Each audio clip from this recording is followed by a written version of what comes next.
Hi, everyone. This is Jonas Koffler, and today I am excited to be here with Brian Solis for AuthorConf. Brian, if you don't know, is a digital analyst, anthropologist, and also a futurist. He's principal at the Altimeter Group, where he and his team study the effects of disruptive technology on business and society, and where he works to humanize technology's causal effect to help people see people differently and understand what to do about it. Brian happens to be an award-winning author and a best-selling author. He's also an avid keynote speaker who's globally recognized as one of the most prominent thought leaders in digital transformation and innovation. Brian has authored several best-selling books, including What's the Future of Business?, Engage, and The End of Business as Usual. His blog, Brian Solis, is ranked as a leading resource for insights into the future of business, new technology, and marketing. And Brian is excited because he has a new book which is launching basically as we speak, called X, where business meets design.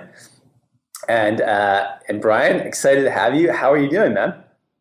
How it's a bit of a whirlwind. Listening to that introduction was kind of like, hey, who is that guy? It sounds pretty cool, but it's always hard to hear yourself in that light. But I'll tell you what, I'm doing well. I'm also very anxious and nervous with the launch of this book. It's just the human being in me. Absolutely. Well, look, we really appreciate you making time. I know it's been sort of a whirlwind. I think you're between, I don't know, let's say Luxembourg and Botswana and San Francisco and elsewhere. I want to just dive right in, Brian. So books are clearly an important part of your journey. You've done 7 books now, beyond the ones I've already mentioned that were bestsellers. I want to just kind of get a sense of your early arc, sort of how you put yourself in a position to succeed, and what your sort of your early passions and pursuits were. Yeah, well, I'll tell you, going back to the '90s, I've always explored the future of digital in its earliest forms in terms of marketing and service, and how businesses could use that to build more significant and relevant brands, to build better relationships, and to also serve customers, but also proactively serve customers, not just reacting to them, right? Which is what businesses tend to do today, but looking at for ways to, I don't know, in the form of positive conditioning, in the form of encouraging people to share positive experiences, designing better experiences and products, that whole public experiment, led to a couple of companies that I started back in the '90s that I ran for about 12 or 13 years before becoming a full-time analyst and author. And more importantly, I shared everything that I had learned. I gave it all away as a way of trying to help everybody come along for the ride. Awesome. And so, Brian, tell us about, you're obviously incredibly busy, and incredibly productive, and you churn out a ton of content. You and your whole team at Altimeter. Where is it that you said, you know what, it's probably time that I do a book? So kind of walk us through what those steps look like, and then we can kind of talk more specifically about your work with Wiley and you kind of sort of choosing them to be consistently your publishing partner. Yeah, well, I don't know if I chose to write a book, to be honest with you. I was an avid blogger and also an avid writer for several industry publications, and had been since the '90s. And the blog, sort of since the early 2000s, really, really took off. And it was sort of the dawn of blogs, certainly not the birth of blogs, but really as they were getting, the golden age of blogging, if you will. Just built this massive audience that it still surprises me to this day that people were paying attention and aligning with the ideologies and the new methodologies, and building a big community around what was possible. And that's what led to the books. First, I have to give a nod to Jeff Livingston, who reached out in the early days, and that was my first book adventure was with Jeff Livingston in a book called Now Is Gone, which essentially was that. It talked about how what we know today and as of yesterday is gone, and that looking at the future would require new expertise and new strategies. And then after that, I helped a real dear friend of mine write a book called Putting the Public Back in Public Relations, which was the idea of using technology to humanize marketing, and also using it to better understand the people you were trying to engage, whether it was direct to customer engagement or through influencers like press, bloggers, and what have you. But it was the blog that introduced me to also to Wiley, and an editor by the name of Shannon Vargo. And we struck a friendship. She reached out to me. I think it was at a South by Southwest, and we built a really amazing friendship that is a true friendship today. And that's where my story began. My first book as a solo author is called Engage, and that was really to the credit of Shannon and the Wiley team, sort of introducing me to the print world that could be so much bigger than anything that I thought. I'll tell you this: putting the public back in public relations.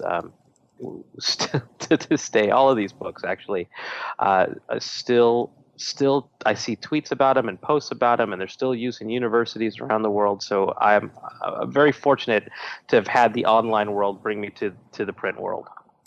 Got it. That's helpful. Brian, tell us, I'm curious, oftentimes authors have a very specific mission in the work they do, vis-a-vis their books. So I'm curious, what that mission is for you. I mean, you've done so many books. You've got a long sort of horizon ahead of you. You're a young guy and have already had tremendous success. So just let us into your mind. Let's bore a little more deeply into this. Why? What's your sort of big why? What's the mission or purpose here? Books allow me to exercise a different part of my interests, and blogging and also the research reports that I write. Blogging sort of in between both of those worlds, and on my research, it's just really based on qualitative and quantitative studies that I lead. But the books allowed me to really explore the digital anthropologist side of my work, really looking at how technology was shaping and reshaping human behavior and expectations and values and all of that as a way of reverse engineering it to dive deeper than I could in anything that I write. Right, a blog post is going to be at most, depending on attention spans, anywhere between 500 to 1,200 words. If I was going to write a report, I'm really limited to maybe 10 to 12,000 words. Just because of the reality of attention spans these days. But a book, I can go deep, and also I can get incredibly creative now that I have an established relationship with Wiley. They give me a lot of freedom. So it's sort of, that's my personal thing, but I also want to say that I know many authors, it's very successful authors that have a very different purpose and mission than I do.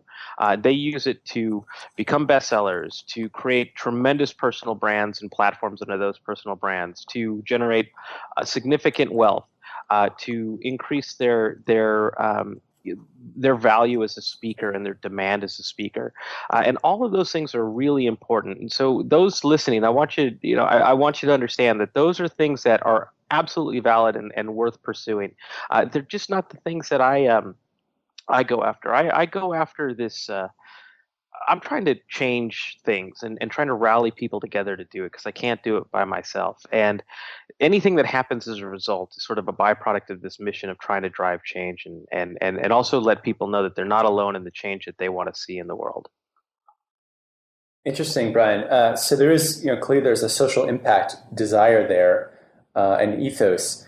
Tell us a little bit about some of the people that you read, authors whom you admire, or other folks who've, perhaps been inspiring or mentors for you along the way.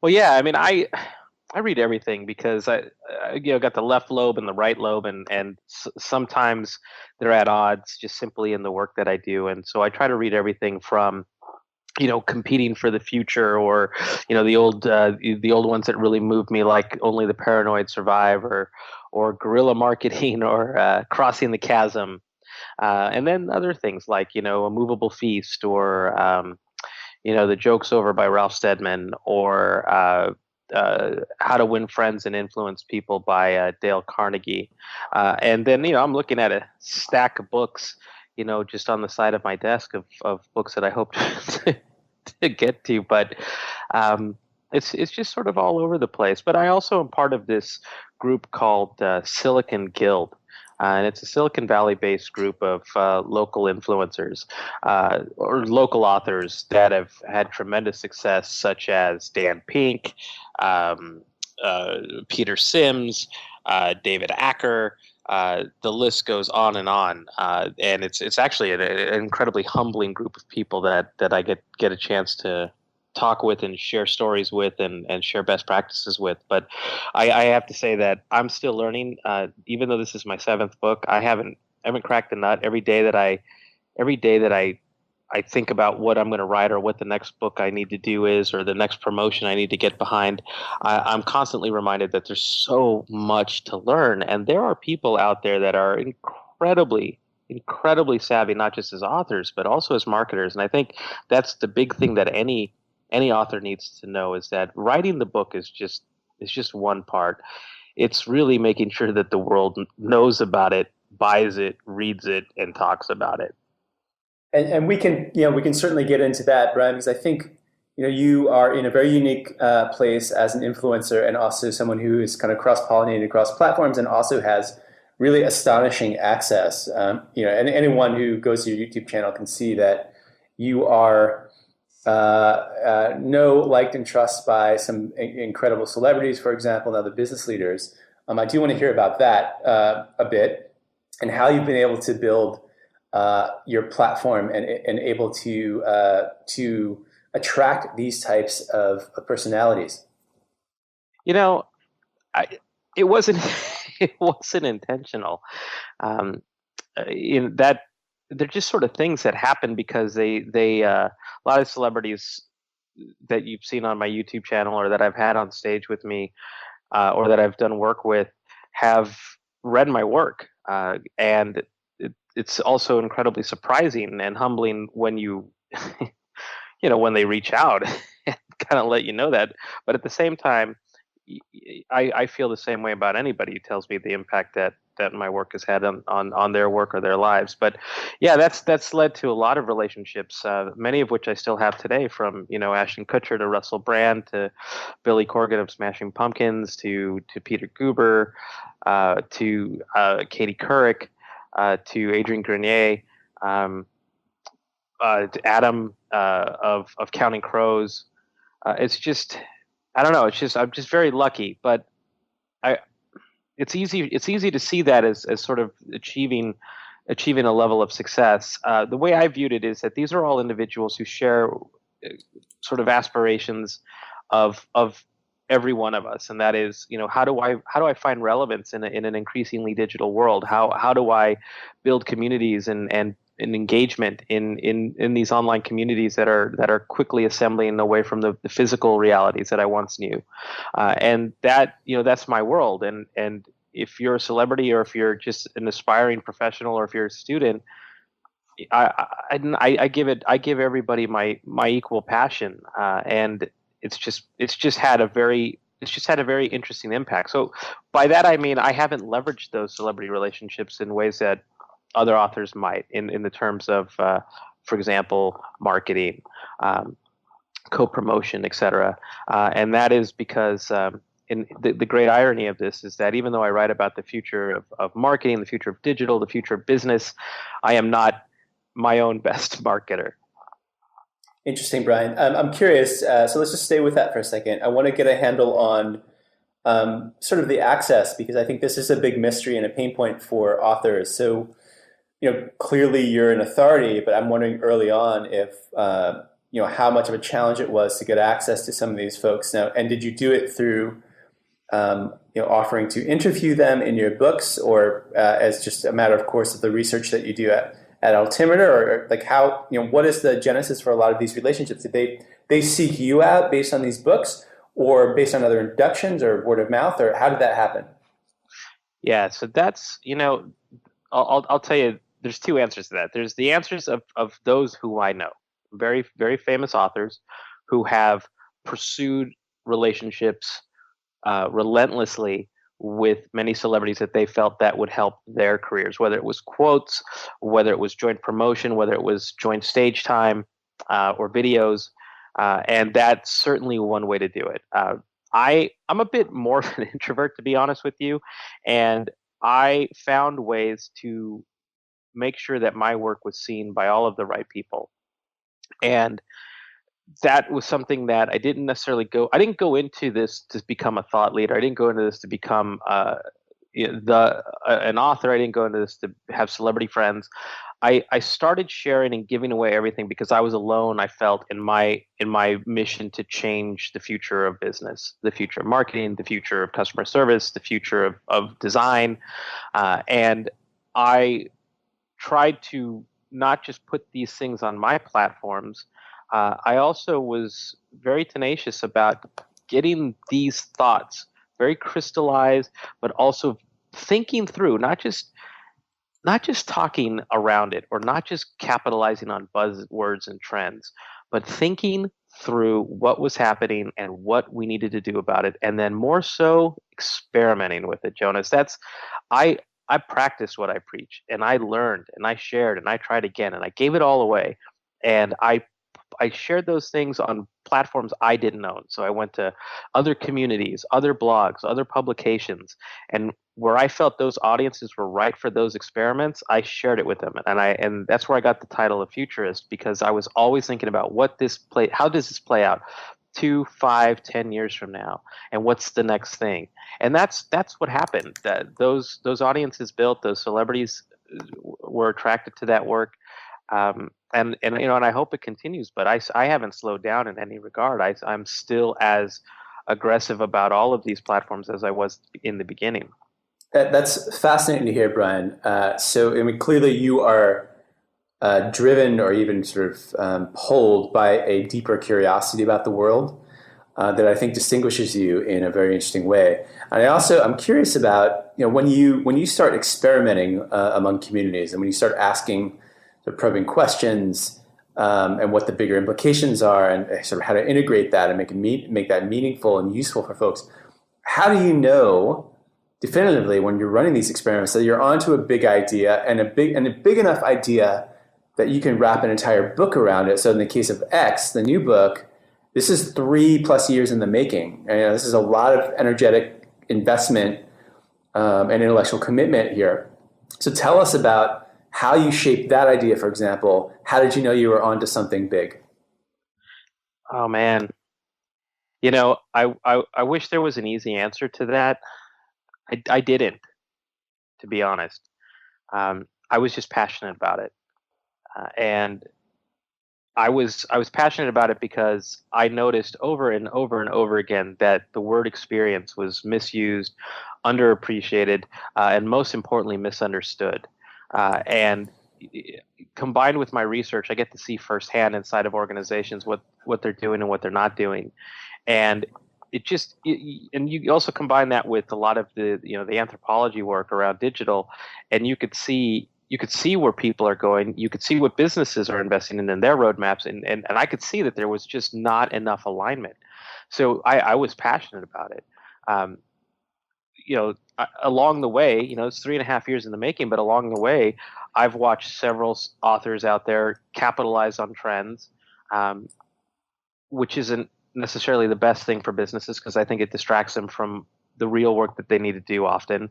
And I've watched these authors become incredible brands, and I've seen that happen over and over and over again. So I have to tell you that I stayed true to what I believe is the future of business, because it's the right thing to do, even at the expense of growing my own brand. I was absent for a few years, and it's not good, as a lot of other authors are coming in and competing against you. So I have watched my stock either stay on point, or maybe even be reduced a little, while the others rose up and really capitalized on the market that I had sort of left behind. And that even still, I stayed true to what I believed was going to be the future. So much so that, and I'm sure we'll talk about this in a minute, but so much so that that's not just about the book. It's not just about the message of the book, but it's about what a book could be moving forward, and really, really tackling the things that, other authors are just going to copy and draft. But at the end of the day, it was just that important to me to just stay true to what I felt was important. Awesome, Brian. So a couple things before we dig more into kind of the semantic or philosophical nature of the book. The idea of the idea of your stock as an author and how you measure that. Can you maybe give us a little color on that? Yeah, absolutely. So, there are many things that authors do to drive visibility around their books and around their personal brands as a way of selling more books, but also increasing the value of their speaking rates, their frequency of their speaking, and more so their work in whatever it is that they do, whether they're consultants, whether they're agencies, whether they're investors, what have you. And so a lot of that value is sort of realized in on those fronts. And for me, I've noticed spikes and valleys in rates and demand as I shift through topics. And look, I mean, full transparency is that uh, every time I pick a new topic, I abandon the previous topic so that I don't abandon it, but I dive deep into the new stuff, and it's a cave because you're doing research, and it's very Howard very Howard Hughes like locking yourself in a hotel room, if you will. But I've watched as I sort of let go of the industries and the markets that I helped create, to watch others take them over and to then watch them sort of become the new person in demand on those fronts, and watch my demand go down while I create the next best thing. So it's frustrating, but it's also the burden that you carry if you really are going to pave the way for new opportunities, and really try to help people move forward in their careers and their goals, and also help businesses survive and help businesses compete for the future. So there are real tangible things that you look at: the number of books sold, number of speaking opportunities, the price of those speaking opportunities, where those are coming from around the world, lead gen, and then and everything else that comes along with it. Got it. That's helpful, Brian. Thank you. So I want to now turn to, if we will, X around the book, though, specifically. So you had mentioned, I think the way you phrased it was sort of what a book can become. And I want to focus on that for a bit. So, what in your mind should a good book become? I know we talked about this sort of offline, and I think my standpoint, but I'm curious what you see as the true value of a book, and how that value is repeated throughout its lifetime. Yeah. Uh, it's hard because this book is about experiences, and really looking at experience as an emotion, right? So that brands and businesses everywhere can realize that it's not just about creative, and it's not just about the top of the funnel, and it's not just about getting in front of attention spans. It's about meaning something in every moment of truth, and stripping down the notion of experiences, and then also how digital is affecting decision making and customer journeys.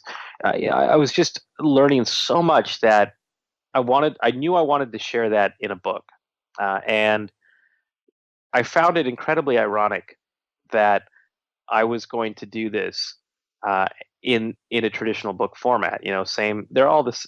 There are most of them are the same size and shape, the same Times New Roman font. Maybe a few pictures in there, and mostly grayscale with a color cover. And I just thought that I couldn't. That I just it didn't feel right. It didn't feel authentic. That I wasn't going to go out of my way to change the format to be an experience if I was going to ask you to create an experience. So I really started to study user experience, user interface design. I started studying apps and behaviors around gestures, and trends around ephemeral communication, and things like swiping right on Tinder, and really learning about how those were changing expectations and resulting behaviors, and thought, what if what if I could rethink the concept of a book for a digital economy? What if I could try to create an experience with the print book, in a way that I'm asking you to create an experience with your products and services, whatever they may be. And if you started to look at people for who they were and who they wanted to be and design that way, if you use that as your inspiration, as your purpose, what could the product look like? How would it change you and your approach and your perspective? And it completely transformed me. As an author, that was it is my seventh book, but technically it should have been my sixth. Um, and just long story short, I I had to take a break from it because it was so overwhelming. Trying to rethink how you write sentences for attention spans, how long an attention span is, how many sentences could you fit in before you needed a mental break? How would you translate paragraphs into imagery so that you could keep readers engaged the way that they use their apps and the way that they engage online. And I absolutely thought that there was going to be a ton of stuff around experience and experience architecture because I thought it just had to be. Of course, it had to be something, and it wasn't. It was very difficult to find anything, so I took a break from it and wrote "What's the Future of Business." And experimented a little bit with design, different shape, for color, the idea of putting a navigation bar in there instead of a table of contents. So got to see it work, got to see people really, really respond to it, got to see a lot of authors copy it. And I went back to work on X, knowing that it was going to be far more intricate, far more sophisticated than WTF. And that was its premise. And so the idea was if you could invent or reinvent the textbook for a high school student, knowing that they're still going to have to use print, what could it look like and what could it feel like as a way of increasing engagement and delight, but more so improving productivity and learning? And the result is, I would say, if WTF was a beta, then this is a version 1.0 because we certainly didn't get a chance to put everything in there. The team at Mechanism helped me that everything that we wanted to put in this will probably have to go into the next book. Well, what I love so much about the book, Brian, is that you've kind of elevated the art form, and on the one hand, at the same time, it's visually reading is a book is a visual experience. And you've really done a great job of kind of harnessing that energy. I want to read just a quick passage. I think it's from page 9, because I think this will help our listeners crystallize what you're going for here and how it applies to books. So here's the passage. Close your eyes for a moment and think about the last time you truly had a great experience with a company as a consumer, an experience that captured your heart, mind, and spirit. What about it was special? Let's call it X. That je ne sais quoi that makes something so special. This book is about X, creating such memorable moments for your customers through every encounter they have with your brand all day, every day. So the question now is, for you looking at this in its finished form, and for our audience listening in, do you feel like you've hit that? Do you feel like you've achieved something really sensational with this book that that you had set out to do many years ago, even before you finished WTF? I hope so. I didn't see it until it went to press, until it launched. Believe it or not, and the reason is I have to give props to Wiley for this. I mean, they allowed me to do this. Right, this is the second book where they turned over design to me, which is kind of unheard of, and we came up with something really amazing, and they were so flexible. But I got to tell you though, I'm not going to say it was easy. This was, you're essentially learning how to design a book that you hoped would work within the infrastructure of the publishing world, only to find out that the stuff that we were doing was so crazy, so advanced, that we had to then find new processes and partners and an ecosystem to support it so that the quality of this book would be not $100. It would be $100 book, but still at the price point of an everyday business book, and that was incredibly hard. And we slipped many deadlines.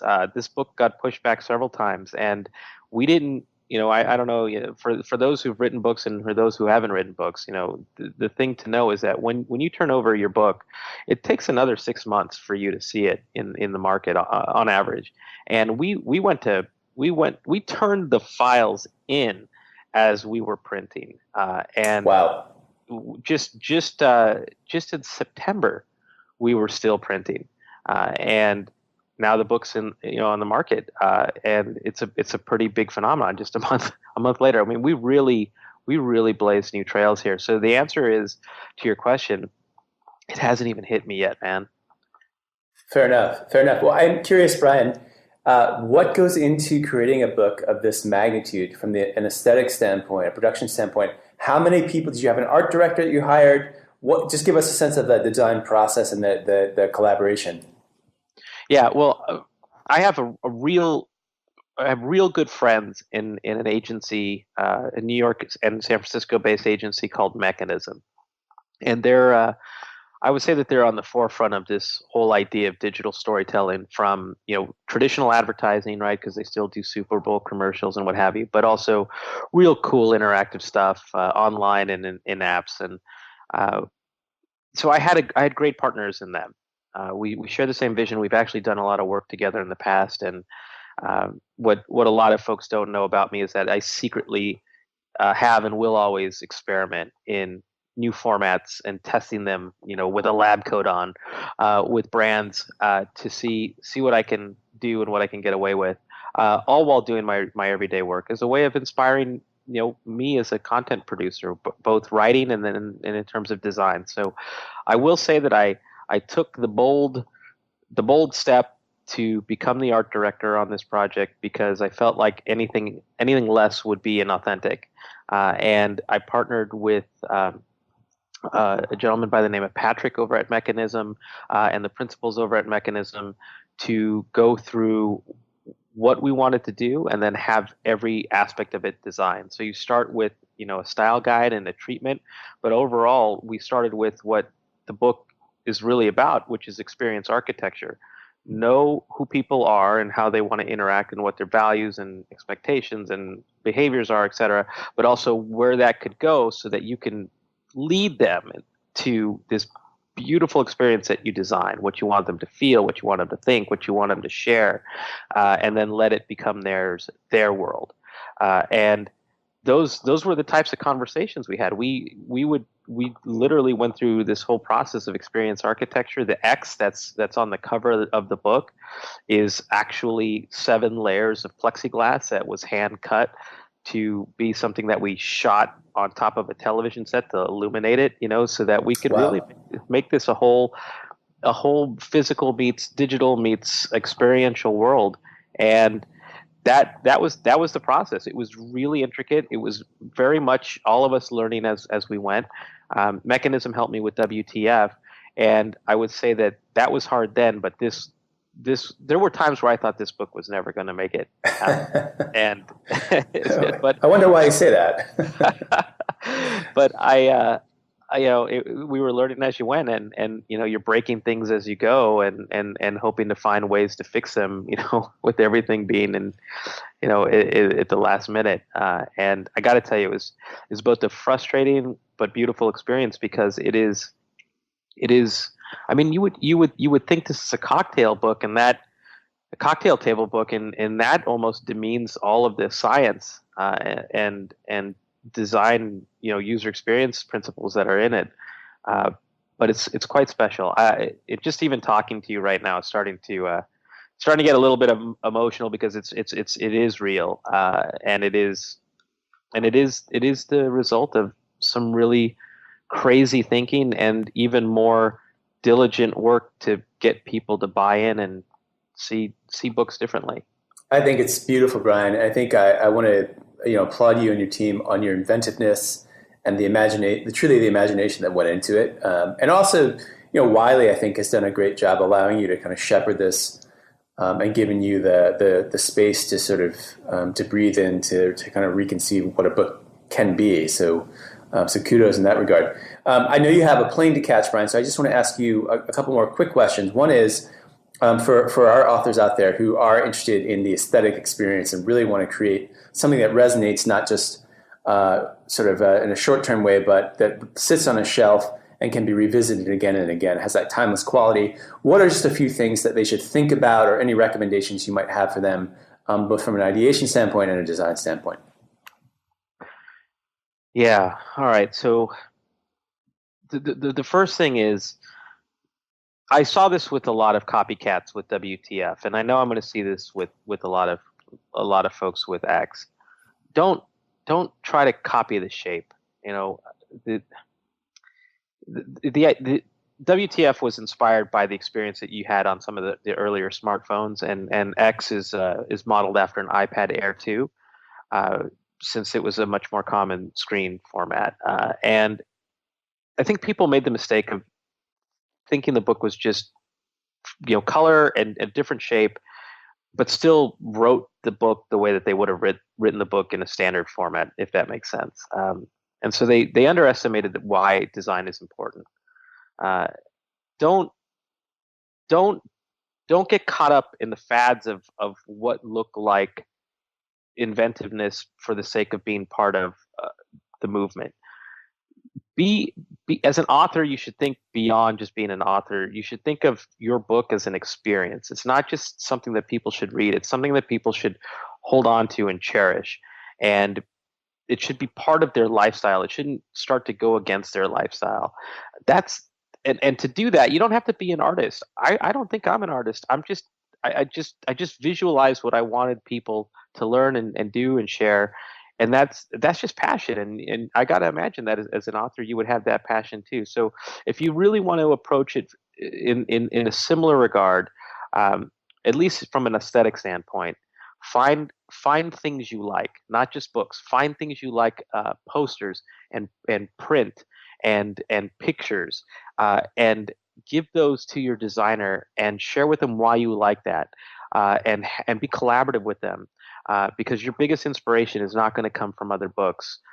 It's going to come from the things that inspire you just around the world. And that's what we did. We created mood boards, and we created just landscapes and walls of just all of the things that we were inspired by. And we hope those things came to life in the book. Amazing, Brian. I mean, the layers of thought that went into designing this thing are really astounding. So congratulations again, Brian. And I think just want to say thank you so much for your time, and to remind our listeners that they can pick up a copy of X. It is out now, and I think I highly recommend it for a number of reasons. I think that we've talked to, and I think that the important thing is that the book is more than simply a reading experience. It really is a lifestyle experience. It's something that is reflective about the world we live in, and about the objects we use and the things that we find interesting. And it's certainly it's that social object part of it that makes it so fascinating, Brian. So congratulations on that work. Again, briansolis.com is Brian's site, and he'll be out and about, and you can check out his YouTube channel as well. And other than that, Brian, great luck with the launch. We'll be behind you, and I'm sure a lot of folks will be buying the books, myself included. And we hope to continue the conversation and see where this goes. Hey, I'll just take a minute and say thank you. This has been sort of one of those conversations you always hope to have, but never really thought was possible through this whole ordeal and this whole process. So thank you for the opportunity. It's an absolute pleasure, Brian. And great luck again, and safe travels. Okay. Cheers. Thanks, bud.